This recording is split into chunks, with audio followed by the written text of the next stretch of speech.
Estos no eran solo motores. Eran bombas de tiempo metidas bajo el capó. Tan rápidos, tan peligrosos que los legisladores, las compañías de seguros e incluso la propia NASCAR tuvieron que intervenir y cerrarlos.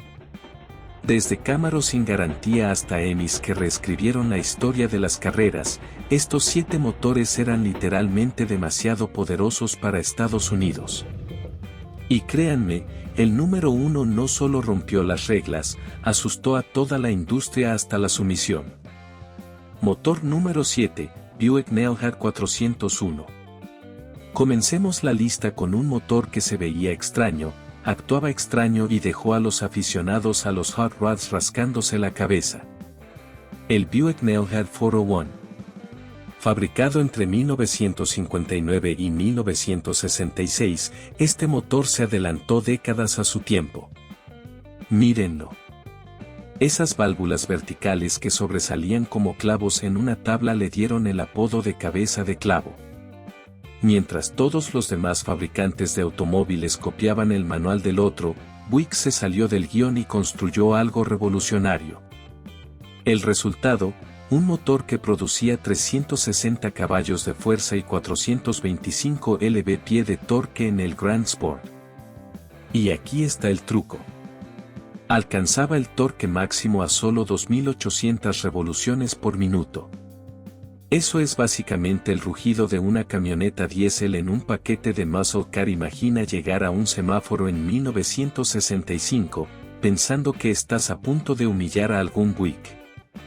La luz se pone verde, pisas el acelerador a fondo y ese Buick cabeza de clavo simplemente sale disparado sin tocar apenas la línea roja. La mayoría de los autos de esa época necesitaban gritar para generar potencia. El cabeza de clavo no gritaba, solo empujaba. Pero esta es la razón por la que se pasó por alto. Nadie lo entendía. Los hot rodders intentaron revolucionarlo como un Chevy de bloque pequeño, lo explotaron y luego lo ignoraron como un fracaso. En realidad, si lo tratabas bien, lo engranabas bajo, mantenías las revoluciones razonables, podía avergonzar a cualquier cosa en la calle. Un constructor que ha trabajado en estos durante 30 años lo comparó con un boxeador de peso pesado. No baila, no lanza ráfagas, pero un golpe y se apaga. El mayor problema del clavo no era el rendimiento. Era la imagen. Buick no era popular en los años 60. Cuando un joven de 18 años quería impresionar a su novia, compraba un Mustang o un Camaro, no el conservador Buick de su padre. Así que estos increíbles motores se encontraban en autos que parecían demasiado dóciles para la calle. El derecho a alardear de las carreras. Los coleccionistas de hoy saben la verdad. Los autos con cabeza de clavo que sobreviven son raros, y cuando aparece uno, y especialmente un Grand Sport con el 401, se trata de una fortuna. Un ejemplar bien cuidado puede alcanzar 6 cifras en una subasta. La ironía es que todos aquellos que los ignoraron en su día ahora se arrepienten al ver que estos autos se venden por más de lo que les queda de jubilación. El motor de cabeza de clavo demostró una cosa. A veces, los mejores motores no son aquellos de los que todos alardean. Son aquellos que todos subestiman. Motor número 6, Cadillac 500. Si alguna vez hubo un lobo con piel de cordero, fue el Cadillac 500. Por fuera, puro lujo. El Orado, Fleetwoods, incluso coches fúnebres y limusinas. Por dentro, el quinto 8 de producción más grande jamás fabricado en Estados Unidos.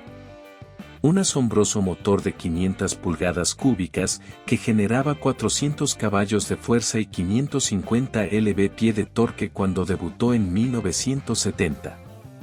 Así es, el Cadillac de tu abuelo podía superar en fuerza a la mitad de los pony cars de la cuadra. La belleza del 500 era que nadie lo vio venir. Se suponía que a los compradores de Cadillac no les importaba el rendimiento. Querían comodidad, prestigio y una conducción suave. Entonces, Los ingenieros introdujeron este monstruo sin que los reguladores ni las compañías de seguros levantaran una ceja. Durante un par de años gloriosos, podías comprar el yate terrestre más grande en la carretera y poseer en secreto el motor más potente de toda la línea de GM. Pero la diversión no duró. Las regulaciones de emisiones golpearon como un mazazo, y el Cadillac 500 se neutralizó más rápido que cualquier otro motor. En solo unos años, pasó de 400 caballos de fuerza a apenas 190. Era como ver a Superman despojarse de sus poderes en tiempo real. Un ingeniero de Cadillac incluso admitió: construimos el motor más potente en la historia de GM y luego vimos cómo el gobierno lo estrangulaba hasta la muerte. El 500 también sufrió las consecuencias de la propia reputación de Cadillac. La mayoría de los propietarios no eran aficionados a las carreras de aceleración. Eran empresarios, jubilados o familias que compraban una cruiser de lujo, por lo que los motores se desgastaron hasta el agotamiento, a menudo con poco mantenimiento. Hoy en día, es casi imposible encontrar supervivientes intactos. Pero si logras encontrar un Cadillac 500 impecable, de alta compresión, estás ante un coche de 6 cifras, sin problema. El Cadillac 500 demostró que, a veces, el muscle car más potente ni siquiera parecía un muscle car. Parecía el cochecito de domingo de tu abuela. Motor número 5, Pontiac 455HO. A principios de los 70, la era de los muscle cars estaba en asedio. La ley de aire limpio se avecinaba. Las aseguradoras rondaban como buitres. Y los vigilantes del consumidor como Ralph Nader llamaban a los muscle cars trampas mortales sobre ruedas. La mayoría de las empresas cedieron y empezaron a descalibrar sus motores. Pero Pontiac dijo: todavía no. Llega el 455HO, el último gran guerrero contra los burócratas. En 1971, cuando todos los demás reducían silenciosamente la potencia, los ingenieros de Pontiac fueron en la dirección opuesta. Le dieron al HO un bloque principal de 4 pernos que podía aguantar cualquier maltrato, válvulas más grandes que respiraban como las cataratas del Niágara y un carburador Rochester Quadrajet que absorbía 800 pies cúbicos de aire por minuto. El resultado: 335 caballos de fuerza y 480 lb-pie de torque en una época en que los rivales se las arreglaban con mucho menos. Y este no era solo un auto de números. Podía respaldarlo en la pista. Un 455HO de serie podía recorrer el cuarto de milla en menos de 14 segundos, incluso con neumáticos diagonales y una transmisión automática de 3 velocidades. Para ponerlo en contexto, eso es más rápido que algunos sedanes V8 modernos con el doble de tecnología. Pero aquí está la parte trágica. Pontiac diluyó su propia leyenda. El 455HO en todo. Trans Am, Guanajuato, Grand Prix, incluso camionetas. Cuando tu auto para ir al supermercado tiene el mismo motor que tu máquina de calle, pierde algo de misterio. Para 1975, el HO había desaparecido. Reducido a apenas 200 caballos de fuerza. Era como ver a Muhammad Ali noqueado por un burócrata con un traje barato. Hoy, sin embargo, un 455HO Trans Am o Guanajuato con números que coincidan te costará más que la casa de la mayoría. Los coleccionistas saben que este motor no fue solo la última defensa de Pontiac. Fue el último rugido del muscle car antes de que cayera el telón. Motor número 4, Chevrolet ZL1427. Si el 455HO de Pontiac fue la última defensa contra los reguladores, el ZL1427 de Chevy fue un claro dedo medio a los contadores. No era solo un motor. Era un motor de carreras fabricado en fábrica que, de alguna manera, se coló en los autos de calle. Chevy diseñó el ZL1 como un bloque grande completamente de aluminio. 427 para carreras de aceleración. Era ligero, brutalmente fuerte, y oficialmente clasificado en 430 caballos de fuerza. Pero aquí está el chiste. Todos sabían que esa cifra era mentira.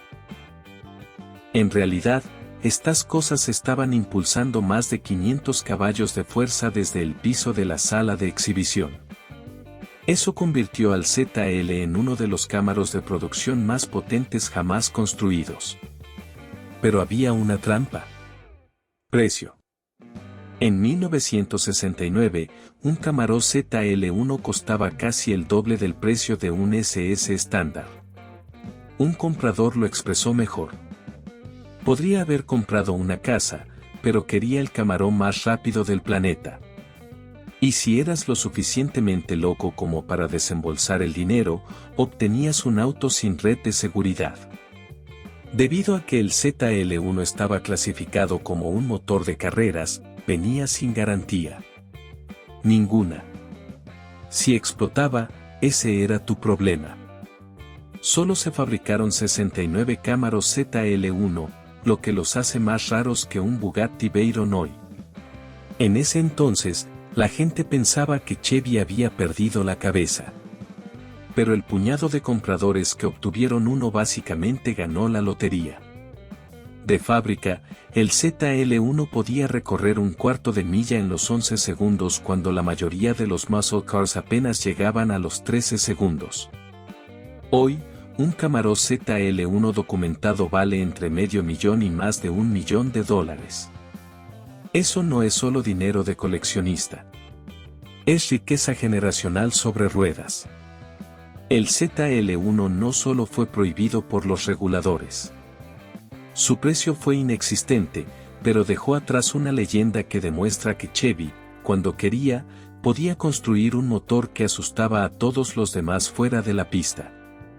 Motor número 3, Oldsmobile 455 Rocket.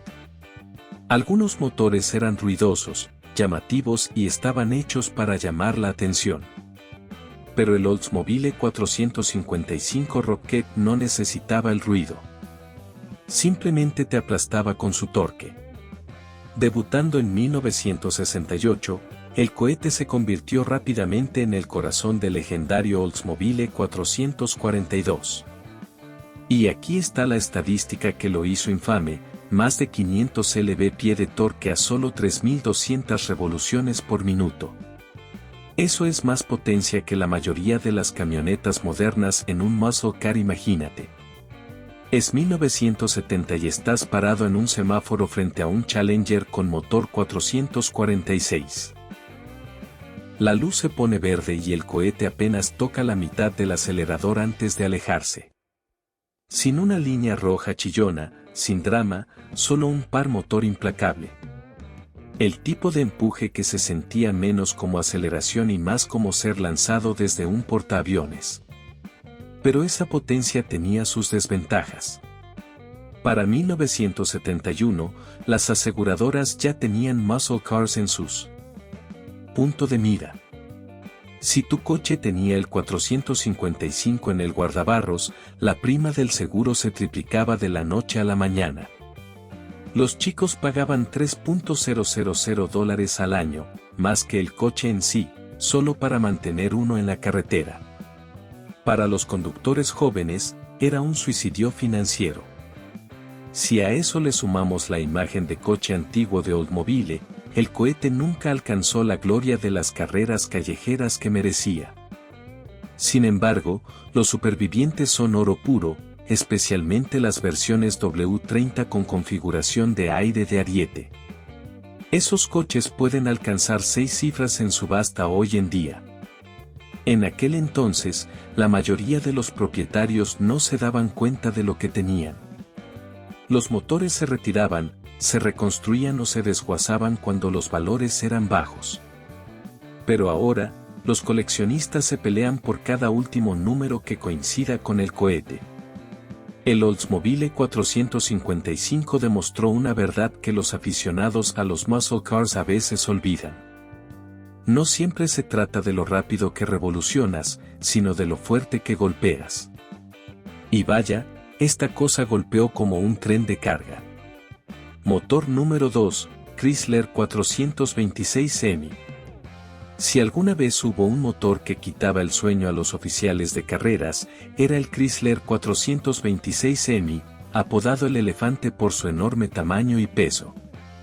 En teoría, generaba 425 caballos de fuerza y 490 lb-pie de torque. En realidad, era un arma de destrucción masiva camuflada en un motor de producción. Daytona 500, 1964. Richard Petty sale a la pista en un auto impulsado por el flamante Hemi. Durante los entrenamientos, sus tiempos de vuelta son tan rápidos que los equipos Ford y GM creen que sus cronómetros están rotos. Llegado el día de la carrera, ni siquiera se acercan. Petty lidera un desfile de autos con motores de combustión interna que cruzan la línea de meta. Chrysler arrasa en 1, 2, 3. Mientras la competencia es superada, los oficiales de NASCAR entran en pánico. Esto no era una carrera. Era una demostración. El arma secreta era la cámara de combustión hemisférica. Válvulas más grandes, mejor flujo de aire, combustión más eficiente. Era ingeniería que simplemente trabajaba con la física en lugar de combatirla. Otros motores llevaban cuchillos a un tiroteo. El Hemi trajo una ametralladora.